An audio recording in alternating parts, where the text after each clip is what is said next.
Hello दोस्तों, एक बार फिर से आपका स्वागत है आज की हमारी नई कहानी में। आज की कहानी का शीर्षक है एक सुनार और उसके दोस्त। कहानी प्राचीन समय की है। एक सुनार था जिसमें कई बुरी आदतें थीं। उनमें से उसकी दो बुरी आदतें खास थीं। एक तो वह बहुत पीता था और दूसरी बहुत खर्चीला था। इस तरह हम सोच सकते हैं कि कुछ ही समय में उसके पास उसका सारा पैसा खत्म हो गया होगा। अब उसके पास एक पैसा भी ऐसा नहीं था जिसको वह अपना कह सके। जब वह गरीबी की इस हालत से गुजर रहा था तो उसके ससुर ने उसकी सहायता की। उसने उसकी पत्नी को यानी अपनी बेटी को घर का खर्च चलाने के लिए 100 रुपए दिए। जब सुनार का ससुर अपनी बेटी को 100 रुपए देकर चला गया तो वह अपनी पत्नी से बोला, अगर मेरे पास 25 रुपए होते तो मैं उससे एक ऐसा गहना बना सकता था जिसको मैं आसानी से 100 रुपए में बेच सकता था। पत्नी ने पूछा, क्या तुम सचमुच ऐसा कर सकते हो? सुनार ने जवाब दिया, हाँ बिल्कुल कर सकता हूँ।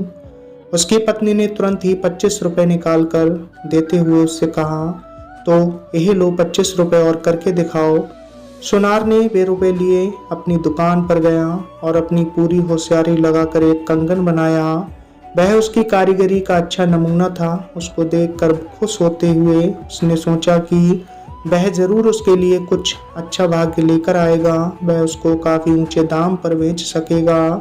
उसको बनाने के तुरंत बाद ही वह उसको बेचने के लिए चल दिया। रास्ते में उसको वजीर का एक बेटा मिला। वजीर के बेटे ने उसको नमस्ते की और पूछा, दोस्त क्या तुम्हारे पास कोई अच्छा सा कंगन है? सुनार बोला, हाँ है, और क्योंकि आपने मुझे अपना दोस्त कहा है इसलिए मैं उसे आपको ऐसे ही दे देता हूँ। कंगन उसको देकर खाली हाथ वह घर लौटा तो उसने अपनी पत्नी से 25 रुपए इस शर्त पर और मांगे कि वह उनको भारी ब्याज सहित वापस कर देगा। उसकी पत्नी ने उसको 25 रुपए और दे दिए। इन 25 रुपयों से उसने पहले जितना ही सुंदर एक और कंगन बनाया और उसको बेचने चल दिया। वह कुछ ही दूर गया था कि उसको दीवान साहब का बेटा मिल गया। उसने भी सुनार को नमस्ते की और पूछा, दोस्त क्या तुम्हारे पास कोई सुंदर कंगन है बेचने के लिए? सुनार बोला, हाँ साहब है। कहकर उसने वह नया कंगन उसको दे दिया। नौजवान ने पूछा, इसकी क्या कीमत है? सुनार बोला, कुछ भी नहीं, क्योंकि आपने मेरे साथ इतना अच्छा बर्ताव किया है इसलिए मैं भी आपसे उतने ही अच्छे तरीके से बर्ताव करूंगा। लीजिए ये कंगन लीजिए, ये आप ही के लिए है। वह घर फिर खाली हाथ लौट आया और अपनी पत्नी को 25 रुपए और देने पर मना लिया। पर उसकी पत्नी को अब अपना पैसा फायदे पर लगाने में कुछ कुछ शक सा होने लगा था। उसने इस बार उसको पैसे देने से मना किया। ये बताओ तुमने मेरे पैसों का क्या किया? तुमने मुझसे कहा था कि तुम मेरे 25 रुपयों के 100 रुपये बनाकर दोगे, पर तुम मुझसे 50 रुपये ले चुके हो और तुमने मुझे एक पैसा भी वापस नहीं किया और तुम मुझसे और पैसे मांग रहे हो। सुनार बोला, बेवकूफ़ मत बनो, मुझे मालूम है कि मैंने क्या कहा था और मैंने क्या किया है। मैंने तुम्हारा पैसा बिल्कुल नहीं खोया है, मुझे थोड़ा समय दो, तुम देखोगी कि इस बिजनेस में मैं तुम्हें कितना सारा पैसा कमा कर दूंगा। पत्नी ने उसकी प्रार्थना पर तरस खाकर उसको 25 रुपए और दे दिए। इन पैसों का भी उसने एक और नया कंगन बनाया जो पहले जैसा ही सुंदर था। कंगन बनाकर और उसको लेकर वह फिर पहले की तरह उसको बेचने के लिए चला। इस बार रास्ते में उसको इत्तेफाक से एक चोर मिला। उसने भी उससे कहा, दोस्त क्या तुम्हारे पास कोई कंगन बेचने के लिए है? इस पर सुनार ने वह कंगन उसको दे दिया। उसकी कीमत पूछने पर उसने उसकी भी उससे कोई कीमत नहीं ली और एक बार फिर सुनार खाली हाथ घर वापस आ गया। घर जाकर उसने अपनी पत्नी को वह सब बताया जो कुछ अब तक उसने किया था। कुछ दिन बाद बचे हुए 25 रुपए घर के खर्चे में खर्च हो गए तो एक दिन उसकी पत्नी बोली, अब मेरे पास घर के खर्च के लिए एक पैसा भी नहीं है। सुनार ने सोचा, अब मुझे अपने दोस्तों को जांचना चाहिए। उसने अपने सबसे अच्छे कपड़े पहने और वजीर के घर गया, पर उसको वजीर नहीं मिला। फिर वह दीवान के घर गए तो वहां उसको दोनों मिल गए। उसको तुरंत ही उनके सामने ले जाया गया। उन्होंने भी उससे अपने दोस्त की तरह से बर्ताव किया। इत्तेफाक से उसी समय वहां राजा की बेटी आ गई। वह भी आकर वहीं बैठ गई और बात करने लगी। बातों ही बातों में उसने पूछा कि क्या कोई ऐसा है जो उस पर एक मेहरबानी कर सके। वह अपने पिता के बगीचे से एक खास नाशपाती के पेड़ की नाशपाती चाहती थी, पर वह ये नहीं जानती थी कि उस पेड़ से फल कैसे तोड़े जाएं, क्योंकि उस पेड़ के चारों तरफ केसर के पाउडर के 7 गड्ढे थे। जो कोई भी उस पेड़ तक जाता निश्चित रूप से उसके पैर केसर से रंग जाते और इस तरह वह पकड़ा जाता, और यही वह राजकुमारी चाहती नहीं थी। यह सुनकर तीनों ने कहा कि वे बिना पकड़े उस पेड़ के फलों को लाने की अपनी भरसक कोशिश करेंगे। कुछ देर बाद सुनार वहां से चला गया। वह तुरंत चोर के पास पहुंचा। चोर उसको देखकर बहुत खुश हुआ। उससे खाना खाकर जाने की जिद की, पर सुनार बोला, इस समय नहीं, फिर कभी, अभी तो मेरे दिमाग में कुछ दूसरी ही बात घूम रही है। चोर कुछ उत्सुकता के साथ बोला, मुझे उम्मीद है कि वह कोई बहुत बड़ी बात नहीं होगी। सुनार बोला, है तो। मुझे राजा के बगीचे में लगे एक नाशपाती के पेड़ से राजकुमारी के लिए उसकी नाशपातियां तोड़नी हैं। उस पेड़ के चारों तरफ केसर के पाउडर के 7 गड्ढे हैं। जो कोई भी उस पेड़ तक उसकी नाशपाती तोड़ने जाएगा उसके पैर केसर से रंग जाएंगे और वह पकड़ा जाएगा। राजकुमारी चाहती है कि बिना पकड़े गए उस पेड़ की नाशपातियां तोड़ी जाएं। क्या तुम इसमें मेरी कुछ सहायता कर सकते हो? मैं इस चक्कर में अपनी जान गंवाना नहीं चाहता। तुम्हारी सहायता से अगर मैं अपनी जान बचा सकूं तो। चोर बोला, तुम चिंता ना करो, मैं तुम्हारे लिए उस पेड़ की नाशपाती तोड़ लाऊंगा। और वह उस पेड़ की नाशपातियां तोड़ लाया। हालांकि उसने ये कैसे किया ये किसी को नहीं पता। एक दिन बीतने से पहले ही उस पेड़ की नाशपातियां सुनार की दुकान में एक टोकरी में रखी थीं।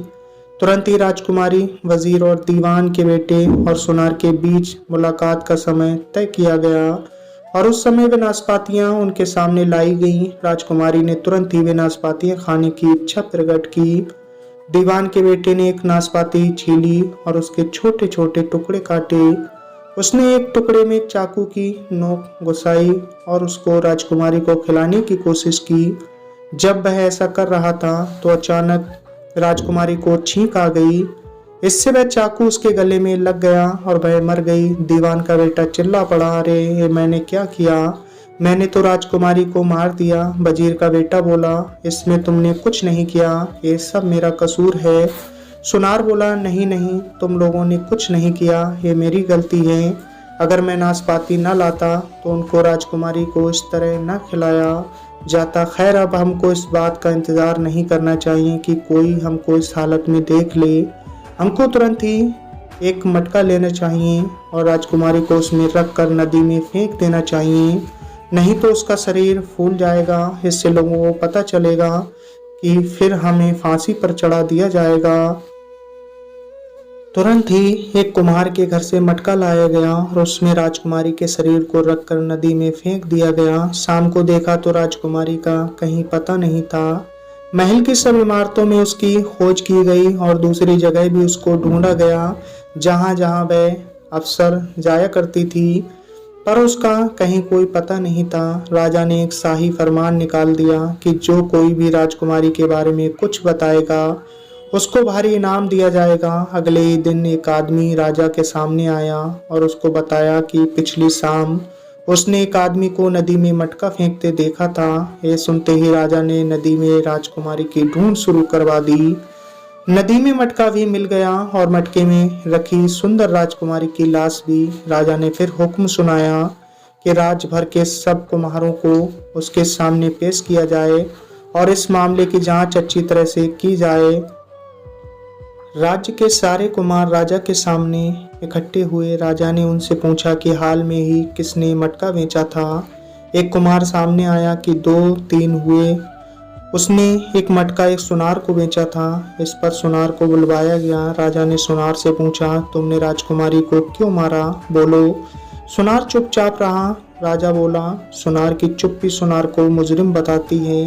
2 दिन के अंदर अंदर इसको फांसी पर चढ़ा दिया जाए, तब तक के लिए सुनार को जेल में बंद कर दिया जाए। अब क्योंकि सुनार ने कोई जवाब नहीं दिया था तो राजा ने उसकी फांसी की सजा तो सुना दी, पर उसका मन नहीं माना। उसने उसकी फांसी को 2 दिन के लिए और टाल दिया ताकि वह राजकुमारी की इस बुरी तरह से की गई हत्या की सही सही वजह बता सके। उसने एक गार्ड का बेस रखा और रात को जेल में सुनार के पास जा पहुंचा। उसने उससे कहा, तुमको कल फांसी लगने वाली है, क्या सब कुछ ठीक है या तुम्हारा कोई रिश्तेदार या कोई दोस्त ऐसा है जो इस समय तुम्हारी सहायता कर सके? सुनार बोला, पूछने के लिए बहुत बहुत धन्यवाद, मरने से पहले मैं अपने 2-3 दोस्तों से मिलना चाहूँगा। गार्ड बोला, ठीक है, आओ मैं तुम्हें उनसे मिलवाता हूँ। सुनार उसके साथ चल दिया। सबसे पहले सुनार वजीर के घर गया। वहाँ उसने वजीर के बेटे से कुछ बात की। उसने उसके कहा, मेरे दोस्त, जब मैं फांसी के फंदे की तरफ जा रहा हूँ तब तुम मेरे लिए क्या कुछ कर सकते हो? वजीर का बेटा बोला, हाँ हाँ जरूर, तुम खुश रहना। ठीक समय पर मैं कमांडर इन चीफ अपने सिपाहियों को इशारा करूंगा और वे राजा को मार देंगे। इसके बाद सुनार दीवान के घर गया और उसके सबसे बड़े बेटे से बहुत देर तक बातें करता रहा। मेरे अच्छे दोस्त, तुम मेरे रिहाई के लिए क्या कर सकते हो? नौजवान बोला, तुम डरो नहीं, मैं तुम्हारी मेहरबानियों को नहीं भूल सकता। मैं ठीक समय पर आऊंगा और राजा को मार दूंगा। गार्ड ने भी यह सब सुना तो वह तो डर के मारे कांप गया। इसके बाद सुनार अपने तीसरे दोस्त चोर के पास गया। उसने उससे भी वही सवाल किया जो उसने अपने पहले दोनों दोस्तों से किया था। चोर ने उसकी नमस्ते का जवाब दिया और उसको कुछ देर बैठने के लिए कहा क्योंकि उस समय वह कोई बहुत ज़रूरी काम कर रहा था। उसने सुनार की बात सुनी और महसूस किया कि सुनार बहुत कष्ट में है।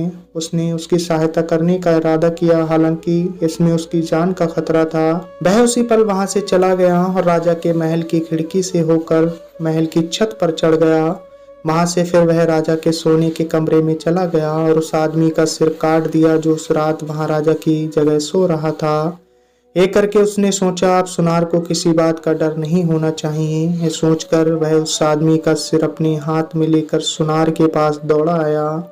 उसने वह सर सुनार और गार्ड के सामने फेंकते हुए कहा, ये लो, अब तुम्हारी सारी मुसीबतें खत्म हो गईं, अब राजा तुम्हें बिल्कुल परेशान नहीं कर सकता। इसके बाद सुनार गार्ड के साथ जेल में लौट आया। अगले दिन वह सब लोगों और सिपाहियों के सामने फांसी के फंदे की तरफ ले जाया गया। जैसे ही वह फांसी के चबूतरे के पास पहुंचा तो दीवान का बेटा अपनी तलवार खींचकर राजा को मारने के लिए आगे बढ़ा। उधर वजीर के बेटे ने भी अपनी सेना को इशारा किया कि वह इस काम में उसकी सहायता करे, पर इस सब की जरूरत ही नहीं थी क्योंकि राजा ने सोच रखा था कि उसको क्या करना है। वह चिल्लाया, सुनार को छोड़ दो, उसे आज़ाद कर दो, उसको माफ कर दिया जाए। इस पर वहां खड़े सब लोग चिल्ला पड़े, राजा की जय हो, राजा अमर रहे। तो दोस्तों, बस इतनी सी थी ये कहानी। एक सुनार की चतुराई ने उसकी जान बचा ली। अगर कहानी आपको अच्छी लगी तो कमेंट्स बॉक्स में अपनी राय ज़रूर साझा करें। मिलेंगे फिर अगली वीडियो में एक नई कहानी लेकर। आपने अपना कीमती वक्त दिया, तब तक के लिए धन्यवाद।